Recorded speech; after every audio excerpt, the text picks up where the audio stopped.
Here I have a default cube mesh. If I go to the edit mode, select any edge and bevel it, I get a perfect bevel angle by default. As you can see, it is not stretched in any way.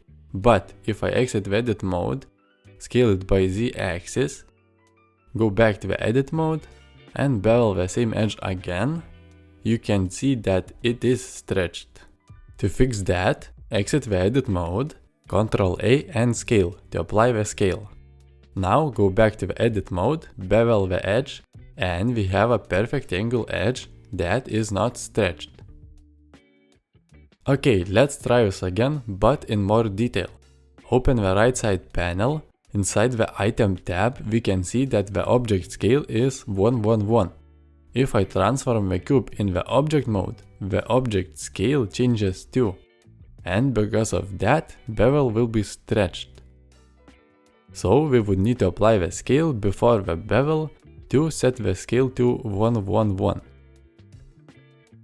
But if I transform a mesh in edit mode, object scale won't change. And I can bevel right away without applying the scale. So to make a perfect bevel, your object scale must be even on all three axes. Thank you for watching. Leave a like if you find this video helpful and subscribe if you want to see more.